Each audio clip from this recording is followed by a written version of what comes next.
हम देखते हैं तो हमें वो केवल एक लड़के दिखाई देते हैं, एक औरत दिखाई देती है, उसमें इंसान हमें दिखाई नहीं देता। हमारे समाज ने औरतों को केवल एक वस्तु बना करके रख दिया है। और अगर यही समझते रहोगे कि female is a female, she is not a human, ज़्यादातर जितनी भी गाली हैं वो औरतों के ऊपर है। अपने बच्चों को छोटे से शिक्षा दो कि सामने वाला ऑब्जेक्ट नहीं है, वस्तु नहीं है, तुम्हारे उपभोग के लिए नहीं है, वो भी एक इंसान है।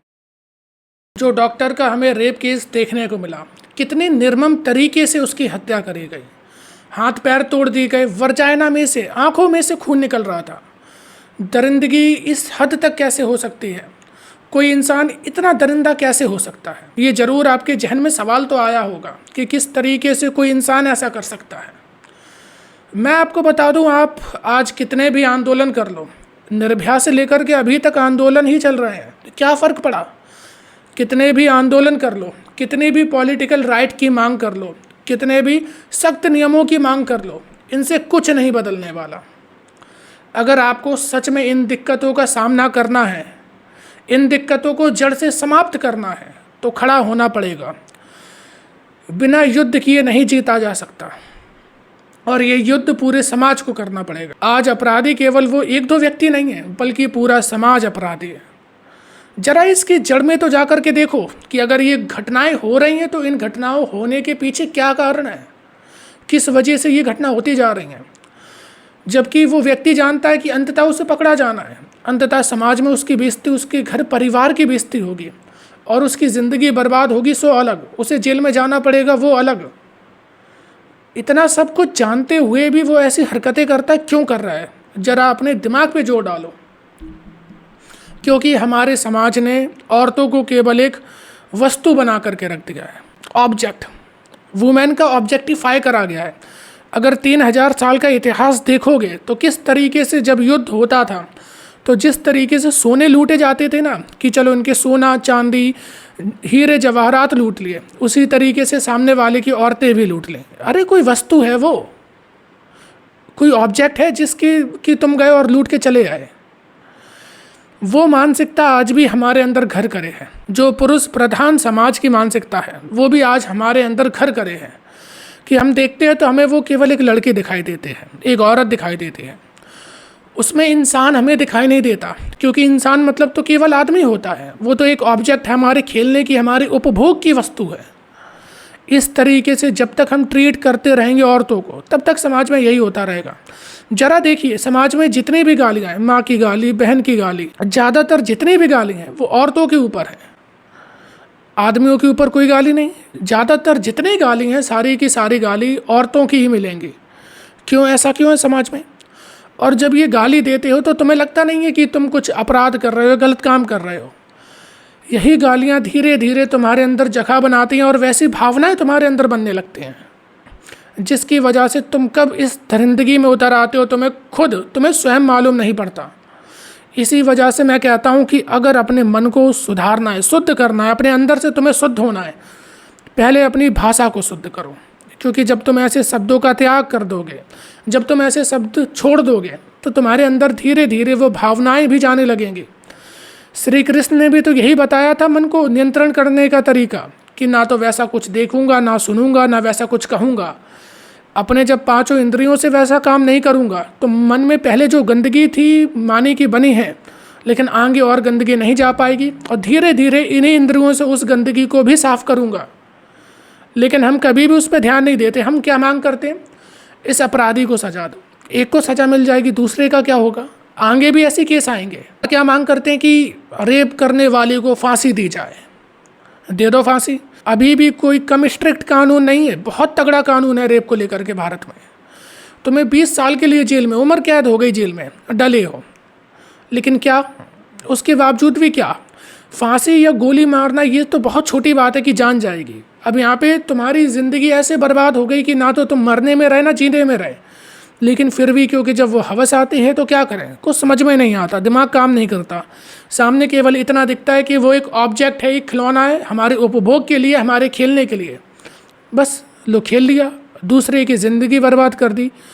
केवल बात इतनी है कि लड़कियों को केवल अगर लड़कियां समझोगे और अगर यही समझते रहोगे कि female is a female, she is not a human, तो ऐसी ही हरकतें होती रहेंगी। एक आदमी अगर चुपचाप वो बनियान उतार के भी जा रहा हो, उसके ऊपर कोई कमेंट नहीं होगा, कोई कुछ नहीं बोलेगा। लेकिन वुमेन अगर कोई भी फीमेल होगी, शॉर्ट्स भी पहन के जा रही होगी, तो सब उस पर कमेंट करेंगे, अरे भैया केवल थोड़े बहुत बायोलॉजिकल डिफरेंसेस हैं, उसमें इतनी बड़ी क्या बात हो गई। लेकिन बात तब बड़ी हो जाती है जब तुम उसे इंसान नहीं समझकर केवल एक फीमेल कि ये तो केवल एक औरत है, इस तरीके से जब ट्रीट करते हो, तब बात बड़ी होती है। और उसमें कोई भी डिफरेंस नहीं है। वैसे तो अगर बॉडी देखोगे तुम्हारी बहन की या तुम्हारी माँ की या संसार में जितनी भी औरतें, सबकी सिमिलर है। क्या फ़र्क है बॉडी में? केवल फ़र्क तुम्हारी भावनाओं में तो आता है, भावनात्मक लेवल पे ही तो फ़र्क आता है। और वो फ़र्क क्यों आ रहा है? क्योंकि हम उसे अपना नहीं समझते। और आज के समाज में अगर चाहते हो कि ऐसी घटनाएं बंद हों, तो सबसे ज़रूरी यह है कि माता पिता अपने बच्चों को सिखाएं, लड़के और लड़कियों दोनों को सिखाएं कि सामने जो इंसान है ना, वो इंसान है, उसके कुछ इमोशंस होते हैं, उसकी कुछ भावनाएं हैं, वो भी एक जान है, ज़िंदगी है, कोई वस्तु नहीं है। कोई भी लड़की या कोई भी लड़का ऑब्जेक्ट नहीं होता, तो उसके साथ खेलना अपराध है। अपराध से भी बड़ा है, क्योंकि तुम उसकी ज़िंदगी पूरी बर्बाद करे दे रहे हो, और यहाँ पे तो ज़िंदगी ख़त्म कर दी। लेकिन हम इन सब पे कभी बात नहीं करते। हम केवल ज़्यादा से ज़्यादा वही, हर बार का वही हमारा रोना हो चुका है। जब भी कोई केस निकल के आएगा तो मोमबत्तियाँ ले लें, सड़कों पे निकल पड़े, डंडे ले करके सड़कों पे निकल लिए, बड़े बड़े पोस्टर बैनर हाथ में ले लिए। अरे इससे क्या होने वाला है? सदियों से यही तो करते आ रहे हो। कुछ अगर इसका रिजल्ट मिल गया हो तो चलो कर भी लो। जब रिजल्ट नहीं मिल रहा तो हमें देखना ज़रूरी है कि कहाँ पे कमी है। सबने चाणक्य की कहानी सुनी होगी कि जब उन्होंने घास देखी जो उनके पैर में चुभ गई थी, तो उन्होंने क्या किया, मट्ठा लेकर के घास में डाल दिया और वहाँ पे दीमक लग गई और घास जड़ से साफ हो गई। हम इसकी समस्या की जड़ को नहीं देखते हैं, हमने केवल एक छोटी सी समस्या पकड़ ली और उसी के पीछे लग गए। इसकी जब तक जड़ को नहीं समझोगे, इसकी जड़ों में नहीं जाओगे, तो इसका अंत कैसे कर पाओगे? इसका अंत भावनात्मक तौर पे ही हो सकता है। और वैसे भारत की अगर बात करें तो माता दुर्गा की पूजा होती है, माता काली की पूजा होती है, हर देवता के साथ एक देवी होती हैं, सबकी पूजा होती है। लेकिन फिर भी ऐसी फीमेल्स की हालत है। और तुम घरों में देखोगे घरेलू हिंसा होती है, वो भी वुमेन्स के ऊपर होती है, औरतों के ऊपर अत्याचार होता है। तो ये सब क्यों हो रहा है, जबकि हमारे देश में तो माताओं की पूजा होती है? उसके पीछे का यही कारण है कि तुमने हाथ जोड़ना तो सिखा दिया कि ये एक माता की मूर्ति है तो हाथ जोड़ लो। इसके पीछे क्या वजह होगी, किस लिए हम पूजा करें, वो कभी तुमने नहीं सिखाई। और तुम भी कहाँ से सिखाते? तुमने भी बस अपने पूर्वजों को देखा कि वो ऐसे करते थे तो हम भी ऐसे कर लेते हैं। कभी उसे जानने का प्रयास तो तुमने करा ही नहीं, तो सिखाओगे क्या? और जब उसके पीछे का कारण नहीं पता तो वो क्या सम्मान करेगा औरतों का? वो क्या ही सम्मान कर लेगा? उसे केवल इतना पता है कि वो एक मूर्ति है, उसके बस हाथ जोड़ने, इतना पता है, इससे ज़्यादा कुछ नहीं पता। और चाहते हो कि भारत विश्व गुरु बन जाए, भारत तरक्की करे। जरा अमेरिका में निकल के देखो, वुमेन वर्कफोर्स वहाँ कितनी ज़्यादा है। वेस्टर्न कंट्रीज़ में जाओ, वर्ल्ड वॉर सेकेंड के टाइम पे जितने भी मेल थे वो युद्ध करने के लिए चले गए, सारे आदमी सोसाइटी के युद्ध पे लगे। जितने भी काम होते हैं, इंडस्ट्रियल रेवोल्यूशन से लेकर के फ्लाइंग जेट जो होता है, फाइटर जेट होता है, उसके इंजन बनाने तक का काम औरतों ने करा। तब जाकर के वो देश आज ग्रो कर पाए हैं। और आज हम कि नहीं, वहाँ का कल्चर ऐसा है, वहाँ औरतों का सम्मान नहीं होता, हमारे यहाँ तो पूजा करी जाती है। किस काम की तुम्हारी पूजा? तुम जब बराबरी का अधिकार नहीं दे पा रहे हो तो किस काम की है तुम्हारी पूजा? किसी काम की नहीं। तुम मूर्ति पूजा करके बिना उसके विचारों को जाने, बिना माताओं को समझे, केवल उनका अपमान करने के अलावा और कुछ काम नहीं कर रहे हो।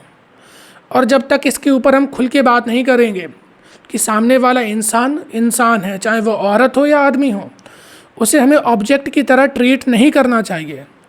तुम्हारे घर में जो औरतें हैं, तुम्हारी माँ, बहन, बेटी या फिर जिससे तुम प्यार कर रहे हो, वो भी तो एक लड़की है। तो क्या तुम उसे ऑब्जेक्ट की तरह ट्रीट करते हो? और ज़्यादातर घरों में ऑब्जेक्ट की तरह ही ट्रीट होती हैं। लेकिन ये भावनाएं कभी भी हम नहीं भरेंगे, क्योंकि हम एक पुरुष प्रधान देश हैं। और जब तक हम इन भावनाओं को नहीं बदल सकते तो कितना भी रोड पे निकलते रहना, रोड पे रोते रहना, कुछ नहीं बदलने वाला। आज कोई और, कल को तुम्हारे घर पे भी बारी हो सकती है, तुम्हारे घर की भी कोई लड़की हो सकती है और उसके जिम्मेदार केवल तुम होगे। अरे उसने ऐसा गलत करा, कुछ नहीं होगा। ये जितने भी हैं, जितनी भी कुरीतियाँ या ये कुव्यवस्था समाज में फैली है, इसकी जिम्मेदार पूरा समाज है। वो एक व्यक्ति, वो तो केवल उसका रिप्रेजेंट कर रहा है।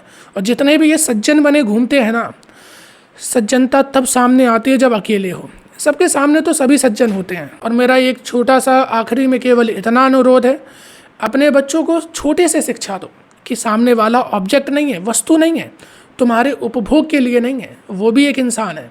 केवल इंसानों की भी बात मत करो, बात करो कि वो जानवर भी, उसके अंदर भी जीव है, उसमें भी प्राण है, उसकी भी उतनी ही रिस्पेक्ट होनी चाहिए जितनी कि तुम एक इंसान की करते हो। लेकिन जानवरों से पहले इंसानों की इज्जत करना सीख लो, उनके भावनाओं की कद्र करना सीख लो।